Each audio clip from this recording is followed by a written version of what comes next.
रहमतपूर नगरपालिकेच्या सार्वत्रिक निवडणुकीच्या निमित्ताने आज आपल्या सर्व पत्रकार बंधूंना आम्ही आमंत्रित केलेलं आहे। भारतीय जनता पार्टीच्या वतीने आपल्या सगळ्यांचं मी स्वागत करते। आज एक चांगला दिवस म्हणून आम्ही भारतीय जनता पार्टीचे ठिकठिकाणी नारळ फोडणं म्हणजेच शुभारंभ करण्याचा आजचा दिवस आम्ही योजलेला आहे। आज आपल्या सगळ्यांना माहिती आहे की आपण ज्या रहमतपूरमध्ये राहतो त्या अनेकांना आपलं देवस्थान खंडोबाराय त्याचे आज घट बसलेले आहेत। एक शुभ दिवस म्हणून आज आम्ही एक शुभारंभ भारतीय जनता पार्टी करत आहे। मगाशीच निलेश माने यांनी सांगितलं त्याप्रमाणे भारतीय जनता पार्टी हा रहमतपूरमध्ये एकमेव पक्ष एकत्रितरित्या कमळावर लढतो आहे। त्याच्या विरोधामध्ये अनेक पक्ष एकत्रित येऊन लढत आहेत। ही जी आमची लढण्याची भूमिका ही जी आहे ती आपल्या सगळ्यांनी समजून घ्यावे की आज देशामध्ये संपूर्ण देशामध्ये आदरणीय मोदीजींचं जे स्थान आहे ते सर्वमान्य आहे। नुकतीच झालेली बिहारची निवडणूक आपण सगळ्यांनी बघितली असेल, त्याच्यामधलं यश आपण पाहिलं असेल। त्यानंतर आज आपल्या महाराष्ट्रामध्ये ही निवडणूक लागते आहे। चांगली गोष्ट आहे की तिकडं शुभारंभ झालेला आहे आणि महाराष्ट्रात देखील शुभारंभ भाजपचा चांगल्या रीतीने होणार आहे आणि यश चांगल्या रीतीने मिळणार आहे। आज ज्या वेळेला आमचे सर्वांचे लाडके मुख्यमंत्री आदरणीय देवेंद्रजी फडणवीस यांच्या विचारांनी आणि त्याचप्रमाणे रवींद्रजी चव्हाण जे प्रदेशाध्यक्ष आहेत अत्यंत सक्षमतेने राज्यासाठी सगळी मंडळी ही काम करते।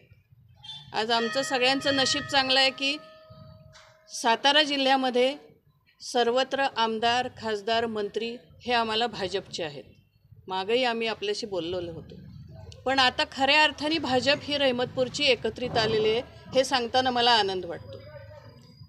याच्यामध्ये बऱ्याचदा काही दिवस गेले, म्हणजे ज्यावेळेला आपण प्रेस अगोदर घेतली होती त्यानंतर मला वाटतं एक आठवडाभर मध्ये झाला, काही घडामोडी या होत असतात, काही हालचाली या होत असतात, काही जण थोडेसे इकडचे तिकडं जात असतात। या सगळा विषय होत गेला।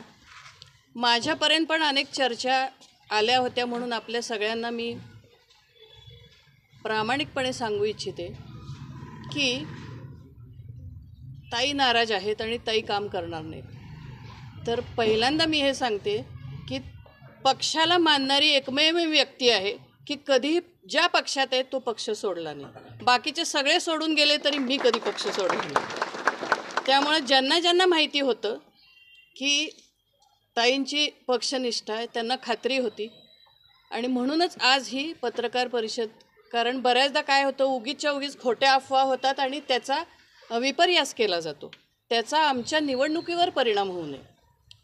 आणि दुसरा एक महत्त्वाचा विषय सांगू का, हे ठीक आहे मी आज प्रदेशवर काम करते, मी आज राज्याचं काम करते, उद्या उठून मला राज्याचं काम करायला अजून चांगल्या संधी मिळतील आणि संघटनेमध्ये काम करणं किंवा कुठल्याही पदावर काम करणं हे मी अत्यंत सक्षमतेने करते, हे सगळ्यांना माहिती आहे। म्हणजे आज लोकसभेच्या इलेक्शनपासून कसली परिस्थिती काही असू दे अख्खा जिल्हा मी धुंडाळून काढलेला आहे हे आपल्या सगळ्यांना माहिती आहे। फक्त ह्या गोष्टींचा अपप्रचार होऊ नये त्या दृष्टीने आज आम्ही ही पत्रकार परिषद आयोजित केलेली आहे।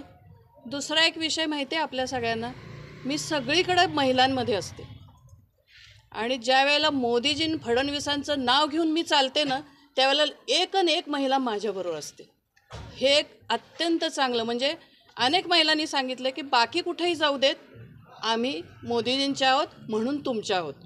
आणि त्यामुळं मला ज्या महिला भगिनींना मी गेल्या 25 वर्षापूर्वी या रहमतपूरमधून बाहेर काढलं सामाजिक कार्यामध्ये, त्या सगळ्या महिलांना ज्या वेळेला मी साथ देते आणि त्यांना सांगते की तुम्ही समर्थ व्हा, सक्षम व्हा, कारण आज बघा रहमतपूरमध्ये सगळीकडंच 50% महिला आहेत ना।